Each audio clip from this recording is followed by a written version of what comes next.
जय हिंद दोस्तों, वेलकम हमारे यूट्यूब चैनल में। उम्मीद करते हैं कि आप लोग सब अच्छे होंगे।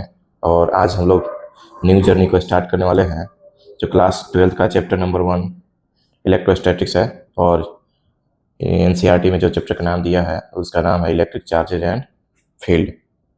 तो हम लोग सबसे पहले बात करेंगे कि इलेक्ट्रोस्टैटिक्स जो है वो इलेक्ट्रोमैग्नेटिज्म के पार्ट है। इलेक्ट्रोमैग्नेटिज्म जो है उसका दो पार्ट है। पहला वो इलेक्ट्रोस्टैटिक्स है और दूसरा इलेक्ट्रो डायनेमिक्स है। इलेक्ट्रोस्टैटिक्स, इसमें दो वर्ड है, एक इलेक्ट्रो और एक स्टैटिक्स। दैट मीन्स ध्यान देंगे, इलेक्ट्रो का मतलब होता है चार्ज और स्टैटिक्स का मतलब होता है एट रेस्ट।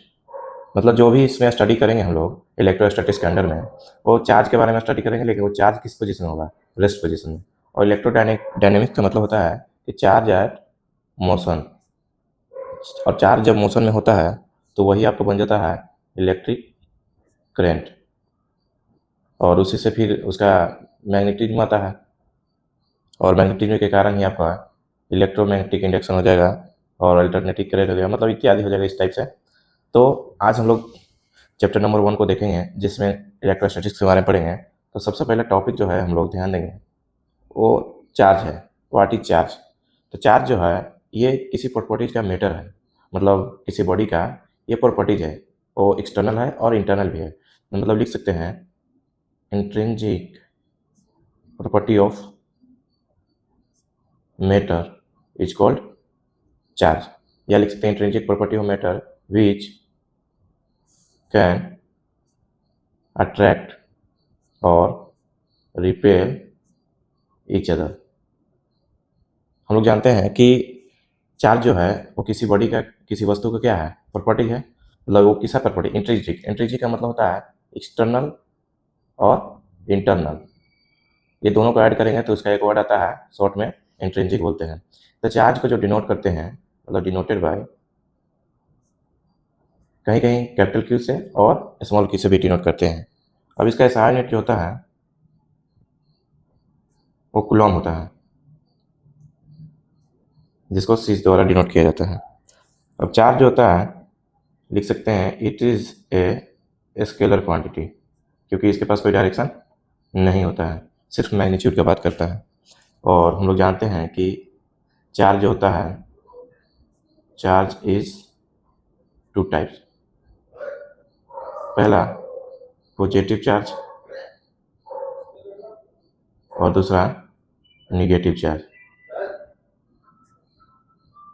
तो आप लोग ये भी जानते होंगे कि पॉजिटिव चार्ज अगर मिलता है तो आपस में क्या करेंगे, रिपेल करेंगे।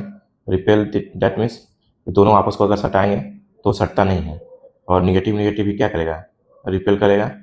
और पॉजिटिव निगेटिव क्या करेगा, अट्रैक्ट दैट मीन्स सट जाएगा। जैसे चुंबक को आप लोग देखे होंगे कि साउथ पोल और नॉर्थ पोल को अगर सटाते हैं तो चिपक जाते हैं। तो उसी तरह से चार्ज अगर अनलाइक चार्जेज जो रहेगा, जैसे पॉजिटिव और निगेटिव, तो अट्रैक्ट हो जाएगा, लेकिन पॉजिटिव या निगेटिव आपस में क्या करेंगे, रिपेल करेंगे। तो वही बताया गया है कि it is the intrinsic properties of matter, मतलब किसी वस्तु का ये इंटरनल और एक्सटर्नल प्रॉपर्टीज है विच जो कैन अट्रैक्ट और रिपेल ईच अदर, मतलब एक दूसरे को क्या करेंगे, अट्रैक्ट भी कर सकते हैं और रिपेल भी करते हैं।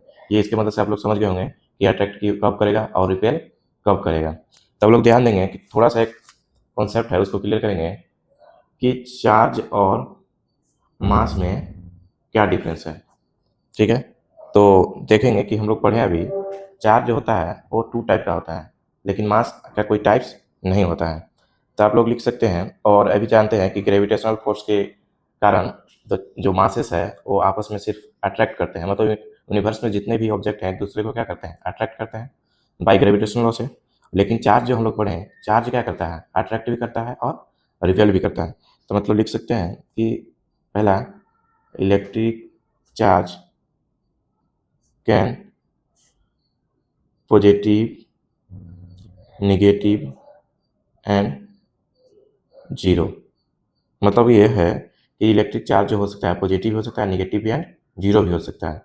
लेकिन आप ध्यान देंगे मास जो होगा हमेशा पॉजिटिव होगा। क्यों? क्योंकि आप कहीं भी देखे होंगे कि -5 kg या -2 kg लिखा हुआ नहीं देखे होंगे, लेकिन चार्ज को आप जैसे इलेक्ट्रॉन हो गया, इलेक्ट्रॉन पर क्या होता है माइनस चार्ज, और प्रोटॉन पर क्या होता है प्लस चार्ज, और न्यूट्रॉन पर क्या होता है जीरो। तो इसलिए लिखे हैं कि electric charge can positive, negative and zero. लेकिन मास जो है, मतलब लिख सकते हैं mass of a body is a always positive. दूसरा हम लोग लिखेंगे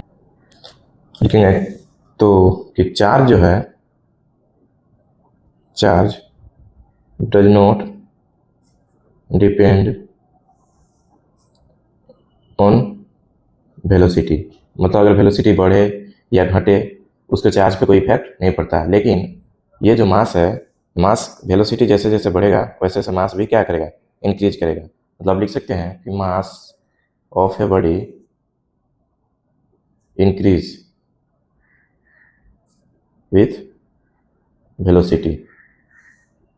ठीक है, मतलब किसी वस्तु का मास जो है इंक्रीज होगा वेलोसिटी के साथ। जैसे आप लोग 11th में आप लोग पढ़ेंगे एक formula m equal to m naught by under root 1 minus v square बटा सी स्क्वायर।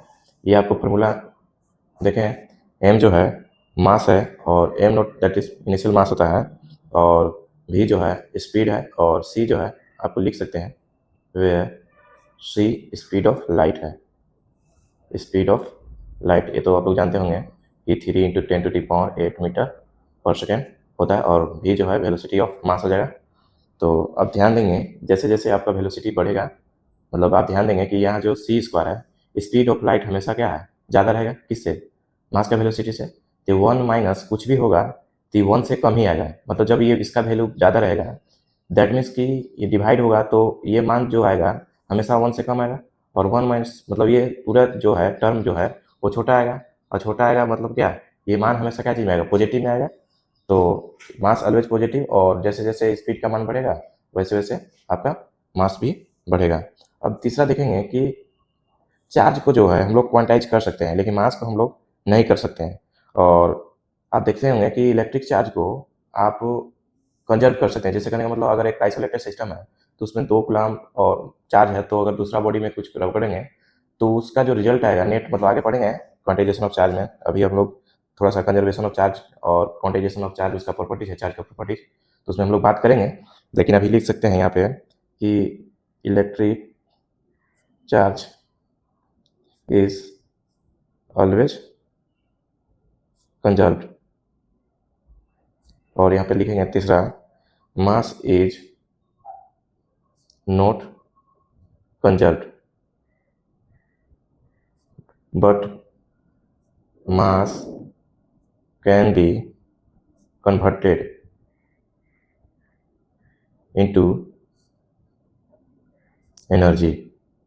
आइंस्टीन का एक इक्वेशन है E equal to mc square, ठीक है, where E is energy and m is mass and c is speed of light. यहाँ पे लिख सकते हैं where E energy, m mass और c आपका क्या हो जाएगा, speed of light.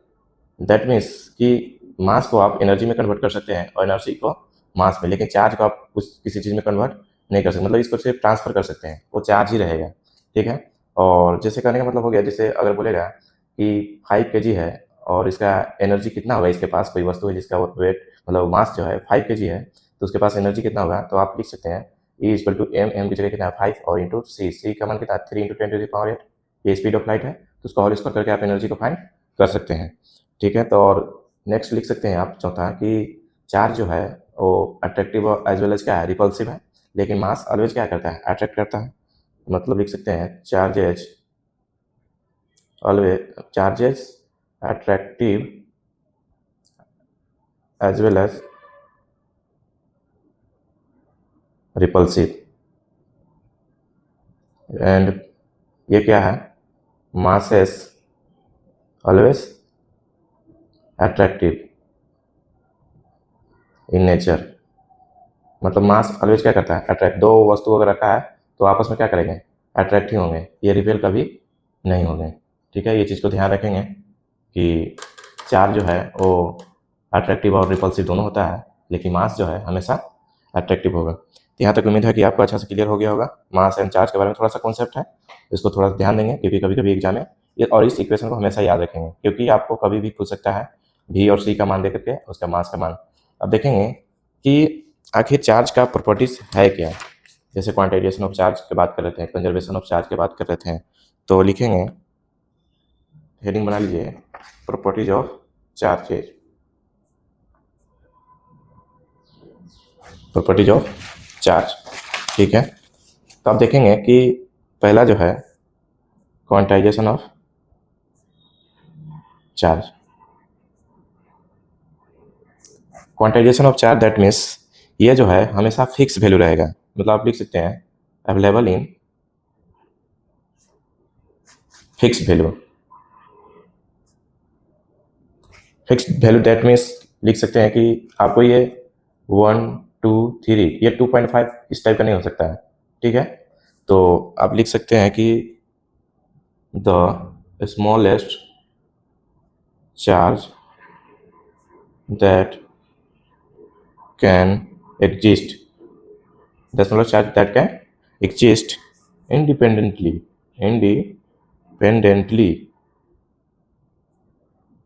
is called, या लिख सकते हैं इंडिपेंडेंटली है, is charge on one electron। मतलब लिख सकते हैं कि आप एक इलेक्ट्रॉन पर कितना चार्ज होता है 1.6 इंटू 10⁻⁻19 कूलम होता है। तो ये जो है आपको है ये फंडामेंटल चार्ज के रूप में है। फंडामेंटल दैट मीन्स ये हमेशा आपको नंबर में मिलेंगे। एक होता है कि इंटीग्रल मल्टीपल, जैसे होता है कि आप एक और आगे देखेंगे, अभी थोड़ा सा समझेंगे कि Q equal to plus minus n e होता है। एक इक्वेशन, Q जो है चार्ज है और N जो है नंबर ऑफ इलेक्ट्रॉन है और E जो है इलेक्ट्रॉन पे चार्ज है। तो मतलब ये जो इलेक्ट्रॉन का हमेशा जो मल्टीपल आएगा वो इंटीग्रल मल्टीपल आएगा। इंटीग्रल मल्टीपल मतलब कि हमेशा चार्ज जो एग्जिस्ट होगा और नंबर में होगा। नंबर में मतलब 1 2 3 4, वो आपको पॉइंट में कभी नहीं हो सकता है। तो आप लिख सकते हैं एक और definition, charge always exist in integral multiple of fundamental charge. Fundamental charge that means उसका जो वैल्यू होता है वो फिक्स होता है। ठीक है, तो इलेक्ट्रॉन का वैल्यू फिक्स है, तो इसलिए इंटीग्रल मल्टीपल किसका, फंडामेंटल चार्ज। इंटीग्रल मतलब आप समझ गए होंगे 1 2 3 4 डॉट डॉट डॉट, ये पॉइंट में वैल्यू या रूट में वैल्यू नहीं होना चाहिए, मतलब फिक्स वैल्यू होना चाहिए। जैसे मान लीजिए कि एग्जाम्पल लिख सकते हैं 1 electron 2 electron 3 electron 4 electron dot dot dot, आप लिख सकते हैं n इलेक्ट्रॉन, या माइनस में भी हो सकता है 1 electron -2 electron -3 electron -4 electron dot dot dot -n electron. इसी तरह से आप लिख सकते हैं कि चार्ज जो आएगा वो प्लस में भी है और माइनस में भी है, तो प्लस और माइनस और कितना है नंबर ऑफ n इलेक्ट्रॉन तक जाएगा और मल्टीपल ऑफ फंडामेंटल चार्ज की, तो Q equal to plus minus n। अब आप यहाँ तक क्लियर हो गया होगा। यहाँ से बहुत ही न्यूमेरिकल क्वेश्चन आता है इस पे बेसिस कि मतलब अगर पूछ देगा कि इलेक्ट्रॉन पे चार्ज मतलब 1 कूलम चार्ज में कितने नंबर ऑफ इलेक्ट्रॉन होता है। जैसे क्वेश्चन लिख सकते हैं how many number of electron present in 1 coulomb of charge. मतलब 1 कूलम चार्ज में आपका नंबर ऑफ इलेक्ट्रॉन, ठीक है, वो कितना प्रेजेंट है, मतलब उपस्थित कितना है। जैसे ये Q जो है आप लिख सकते हैं वेयर Q जो आप जान है चार्ज है, लेकिन N जो है वो नंबर ऑफ इलेक्ट्रॉन है, क्योंकि नंबर ही तो बता रहा है 1 2 3 4, ये नंबर ऑफ इलेक्ट्रॉन है। और E क्या है, तो E जो है हमारा ये इलेक्ट्रॉन है जिसपे चार्ज कितना था -1.6 इंटू 10⁻⁻19 कूलम होता है। ठीक है, अब देखेंगे कि ये क्वेश्चन जो है वो क्या पूछ रहा है। तो बोला how many number of electron, number of electron क्या बताता है n, और प्रेजेंटिंग 1 कूलम, तो 1 कूलम मतलब Q का मान दे दिया 1 कूलम, क्योंकि कूलम किसका यूनिट है चार्ज का, तो दैट मीन्स चार्ज का वैल्यू दिया है। तो given Q equal to 1 coulomb and हम लोग जानते हैं कि E equal to 1.6 into 10⁻⁻19 coulomb होता है और n का मान फाइंड करना है। तो यहाँ माइनस लगा सकते हैं, लेकिन आप देखेंगे तो नंबर जो होता है वो निकालेंगे तो n इक्वल टू यहाँ से Q बराबर n ही होता है प्लस माइनस, तो क्यू इक्वल टू निकालना नहीं है, एन इक्वल टू निकालता है। एन मल्टीप्लाई में इधर है क्या आ गया डिवाइड, क्यू बाई ई। तो क्यू का मान कितना है 1 और ई का मान कितना है 1.6 इंटू 10⁻⁻19 कूलम। अब देखेंगे कि ये जो जब सोल्यूशन करेंगे तो याद रखेंगे 6.25 इंटू 10⁻18 इलेक्ट्रॉन आता है, ठीक है।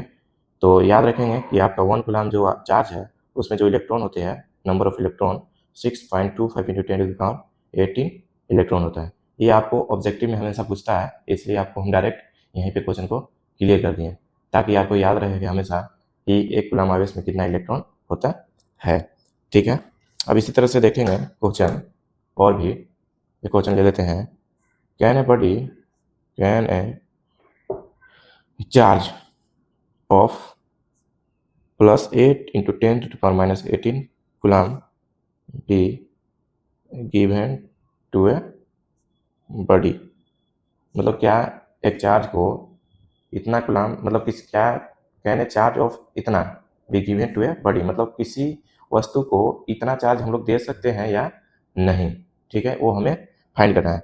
जैसे कि अगर मान लीजिए चार्ज अभी हम लोग पढ़े Q equal to plus minus n e, अगर एन का मान मतलब इंटीजर में आ जाए, इंटीजर दैट मीन्स 1 2 3 या -1 2 3 4, तो हम लोग क्या करेंगे, यस करेंगे, मतलब हम लोग दे सकते हैं। लेकिन यही अगर एन का मान 1.5 या 1.2 कुछ भी आ जाए तो ये इंटीजर तो है नहीं, तो इसलिए हम लोग बोल सकते हैं कि आप उसको दे नहीं सकते हैं, ट्रांसफ़र नहीं कर सकते हैं, ठीक है, क्योंकि चार्ज जो है आपको हमेशा इंटीजर में दे सकते हैं या ले सकते हैं। तो हम लोग देखेंगे कि क्या बोल रहा है क्वेश्चन।